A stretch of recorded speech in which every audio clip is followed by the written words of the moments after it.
alayhissalatu vassalamdan kechirimliroq zot yo'q bizni insonlar orasida. Eslaylik, Toif. Rasulimiz alayhissalom Makka mushriklariga da'vat qildilar. Islomdan gapirib ko'rdilar, iymondan gapirdilar.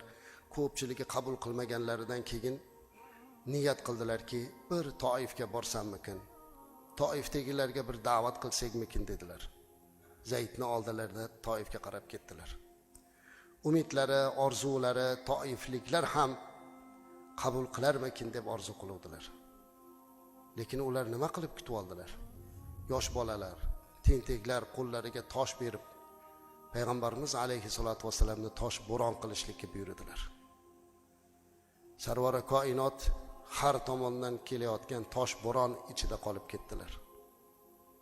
Zayd oldilariga tushar, kelayotgan toshni o'zini gavdasi bilan to'sib olishlikka harakat qilar, lekin toshlar kelib muborak jismlariga tegib, hatto tanalaridan oqqan qonlari kavushlarini to'ldirib qo'ydilar.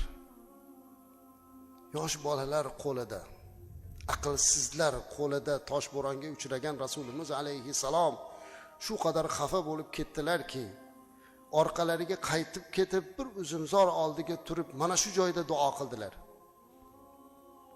Azizlarim, Rasulimiz alayhissalom biror marta la'nat duosini qilmaganlar. Biror marta qarg'amaganlar.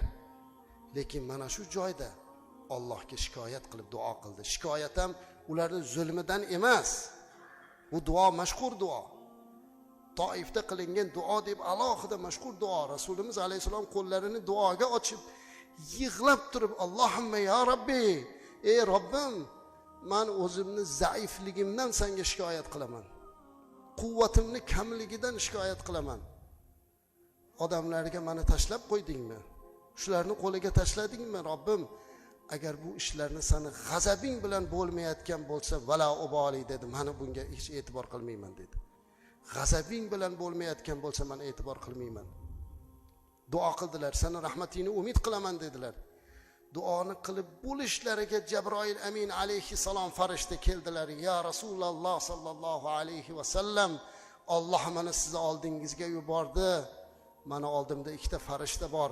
Sizga mana shu zulmlarni qilganlarning ustiga tog'ni olib kelib tashlashga ruxsat bering dedi. Toifning ustiga tog' tashlaylik olib kelib. Nima dedilar payg'ambarimiz alayhissalom? Men la'nat qiluvchi, odamlarga balo keltiruvchi emasman. Umid qilaman Allohdanki, bu toifliklarning sulblaridan hali Allohga ibodat qiladigan taqvodor insonlarni yetishtirib chiqaradi Alloh deb duo qilaman deb umid qilaman dedilar. Kechirdilar. Biz hozir u voqeani ko'zimiz bilan ko'rmasdan turib, bu voqeani biz eshitib turib, toifiylarni hozir bizga qo'ysa tilka pora qilib yuboraman deb turibmiz. Biz uni ko'rmadik. Lekin sarvari koinotni oldilarida shuncha ish bo'lib turib, men kechirdim deyishliklari biz uchun namuna emasmi?